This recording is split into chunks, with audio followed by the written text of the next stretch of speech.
Hello and welcome back to Where's the Bandwagon. My name is Will and this is part 2 of my breakdown of Rose. If you haven't seen part 1 then you can click the card on the top right hand of the screen. Otherwise let's just jump right back into it.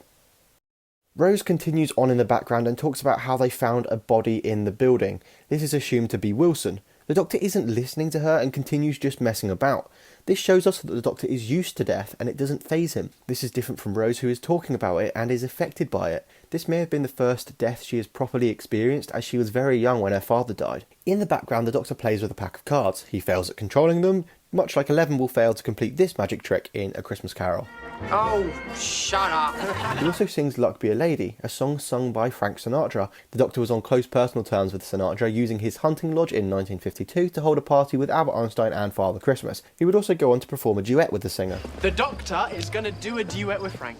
The Doctor hears a noise and, thinking it's a cat, goes to check it out. We know at this point he likes cats, as he holds and chats with one in The Empty Child. This view on the furry felines would change by the episode Fear Her.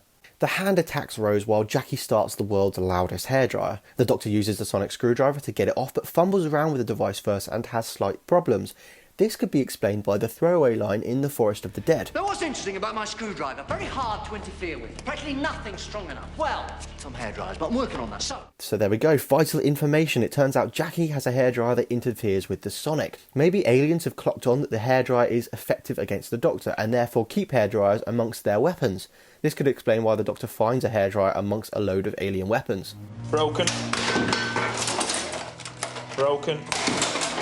Hairdryer. This arm fight sequence was originally meant to be much longer, but was later revised. I am totally shocked that there aren't more arm jokes in this episode. There you go, you see? Armless. What do you think? Hold on a minute, you can't just go swanning off. Yes, I can. Here I am. This is me, swanning off. See ya. This line gives you another clue about the Doctor, never stopping, never saying goodbye. He never stops. He never stays. He never asks to be thanked. Which would be a heavy message about the Doctor in episodes to come, that he just leaves and never stays to clean up the carnage that he causes. And when you've flown away in your little blue box, I'll explain that to their families. We get one long shot as the Doctor and Rose walk from the Tyler's flat to the TARDIS. This shot was added a month or so after production finished due to the pilot episode underrunning by several minutes. Rose questions why he doesn't have a companion. The Doctor answers, Well, who else is there? implying that he would like a companion, but that there is no one who wants to go with him, or there's no one who he thinks is good enough. He then goes on to talk about human lives, that all they do is eat chips, watch telly and go to bed. In The Parting of the Ways, when Rose thinks her life with the Doctor is over, she repeats these same words as a reminder that now she agrees with the Doctor about how boring normal life can be. The Doctor mentions that there is a war going on, but humans are blind to it. This could again be a nod to the fact that humans are still in denial about the existence of aliens, despite their appearance throughout history. This again relates to Clive's theory about people's minds being wiped by cracks in time. Cyber King, a giant Cyberman, walks over all of Victorian London and no one even remembers. And is a message mirrored in The Forest of the Night. The human superpower, forgetting. The Doctor and Rose continue on. Do you believe me? No. But you're still listening. The Doctor looks impressed at Rose here. This could be another big step towards the Doctor thinking Rose could be a worthy companion. Rose asks who the Doctor is, and the Doctor pauses. At this point, he knows Rose listens and can understand the Doctor more than most. So instead of giving her a throwaway answer like he does for other characters, Just a friend, passing through. he pauses and thinks about what answer he could give that could even begin to explain who he is. During this incredible scene, the Doctor talks about how he can feel the turn of the Earth. Rose can't possibly understand what he feels at this moment, but by the end of the season, when she becomes Bad Wolf, she explains that she can feel everything that's ever happened. The Doctor rises and explains that that is what he can feel too. The Doctor's ability to sense movement of the Earth is a skill that he will use again in The Hungry Earth when he can feel the effects of the drill 21,000 feet below the surface. He will also use it when he's suspicious about the lack of vibrations in The Beast Below. And the 12th Doctor will also use this ability to tell that he's on an invisible planet rather than a spaceship in The Magician's Apprentice. Gravity. I know. Gravity. Oh, yeah. You know what's wrong with the gravity in here? No. Nothing. Then we hear the Doctor's theme for the first time. This would be used throughout some of the most significant moments in Doctor Who.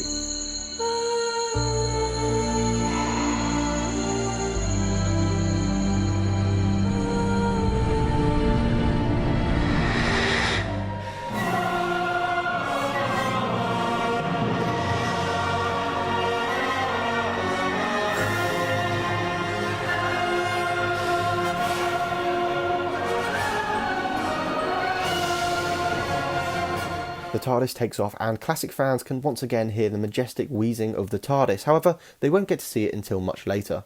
Rose goes running after the sound, a skill that Mickey and Jackie would need to use over the course of their time on Doctor Who.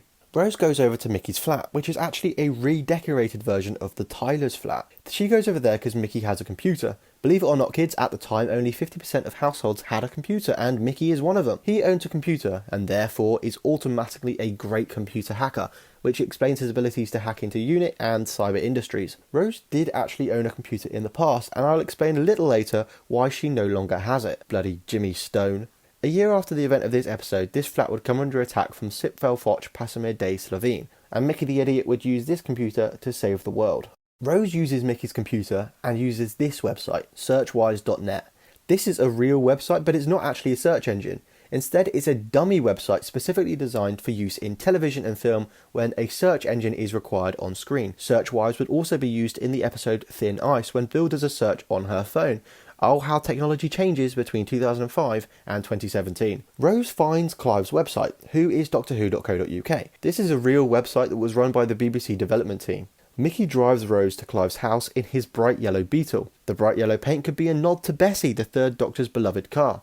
Within the next year, Mickey will change it to a Mini, which he uses in the Parting of the Ways. Oh, Dad! It's one of your nutters! Why does this kid say this? Bro, there's no need, you little punk. You get a bit of dry, ironic dialogue from Rusty T. Davies. No, good point. No murders. Oh, Clive. You poor soul, taken from us too early. The scene with Clive in his shed is a massively effective way of introducing such mystery while expanding on the Doctor's past. It shows the viewer that he is no mortal man. Clive says... That's your Doctor there, isn't it? Implying that Clive is aware of his other incarnations. In this episode, Clive only shows Rose images of the Ninth Doctor. I think this was done intentionally not to confuse new viewers. In the Rose novelisation, Clive does know and tells Rose about the other incarnations. The image of the Doctor at the Kennedy assassination is a direct reference to the show's history. The very first episode of Doctor Who, way back in 1963, was broadcast the day after President Kennedy was assassinated. The event heavily impacted the show's poor pilot viewing figures and could have resulted in the show's early cancellation. While he is showing her the pictures, listen to the sound.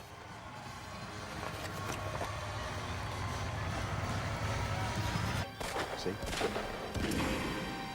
This one washed up on the coast of Sumatra on the very night that Krakatoa exploded. The sound design team included environmental sounds of the parade, gunshots and the volcano explosion. This makes you just feel the impact of these events. As mentioned earlier, in the next episode, the Doctor would say, I was on board another ship once. They said that was unsinkable. They ended up clinging to an iceberg. It wasn't half cold. Which references his involvement in the Titanic. More importantly, the images show the Doctor in events that were disasters. Therefore, the viewer can understand that the Doctor does appear in disaster, but can't always stop it. The rules and reasonings behind this would be explained further with the introduction of fixed points in time. The moral dilemmas that are associated with this are expanded upon in the brilliantly written Fires of Pompeii with another volcano. By the way, who has seen this Alexa advert recently? You might have seen the recognisable face of Larry from Blink. When I watched this advert, I realised I knew the name of Mount Vesuvius because of Doctor Who. The photo Clive shows Rose of the Doctor by the Titanic saving the Daniels family is actually expanded upon in the audio drama Battle Scars.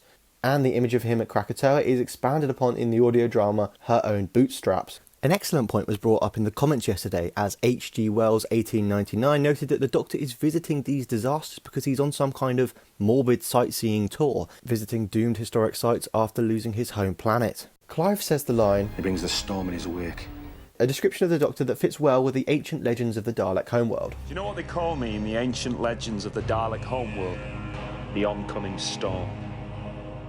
If you've seen him, we're all in danger. This is a heavy message that will continue throughout the RTD era, that wherever the Doctor goes, death follows, and if you get involved with the Doctor, you can get burned.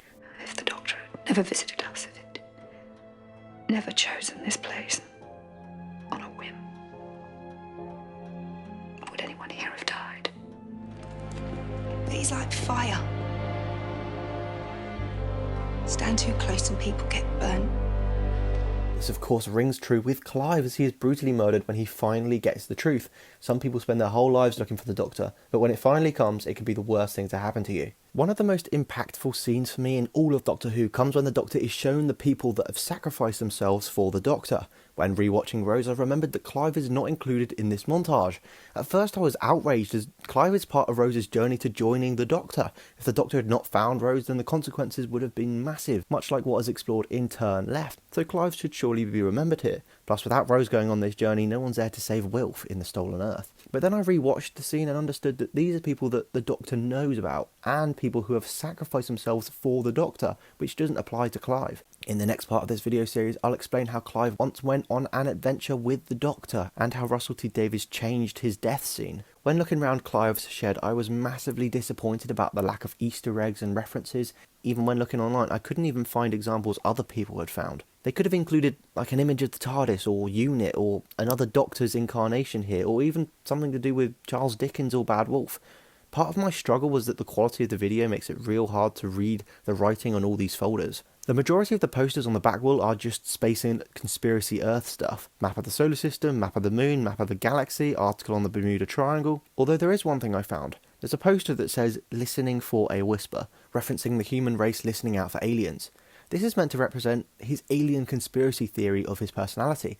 However, this same poster will come up again in Mickey's bedroom a year later. You see, after Mickey sees the Autumn invasion and his girlfriend disappear in an alien police box, Mickey gets blamed for her disappearance, so he goes and investigates the Doctor, doing his research. It is also known that he takes over the running of Clive's website. Therefore, he would have found Clive's stuff and taken over his efforts in hunting for the Doctor. This is why this poster can now be found in Mickey's bedroom, replacing his football posters. If anyone can tell me what this is meant to represent, or in fact if they can find anything in this shed of significance, I'd be really grateful, because I could go and just wildly guess at stuff, like this image being Whitecliff Bay where the Sea Devils episode took place, but it would just be pointless. One thing I'd like to add since yesterday, the 9th Doctor Adventures audio release trailer came out today, and in it there is a scene of this concrete tunnel with a fireball. Now where have we seen this before? Oh yeah, in the Season 1 trailer for this TV series. This is mentioned in part 1 of this video breakdown, so go and check that out if you haven't already. Mickey gets gobbled up by a bin, and in earlier drafts there were Autumn bin men, which explain how Mickey gets from here to the Autumn lair. When Rose returns, Mickey is obviously made of plastic. Join us in the third and final part of this breakdown to find out why Rose can't tell the difference. Part 3 will be released within 24 hours of me posting this part 2, and it will be linked in the description below. Go and check it out because you don't want to miss it. What did you think of the episode? Is there anything we missed, or is there anything else you want to know about? Comment down below and I'll definitely reply. Subscribe if you want to see more Doctor Who content like this. I'm also doing a reactions and breakdown series of the classic episodes, so go and check that out. This is the channel of me and my friend Ty, where we talk movies and sports and games and pop culture. There will be a ton of Doctor Who stuff coming up, but why don't you check out some of our other topics and see if there's anything else you like. See you in part 3.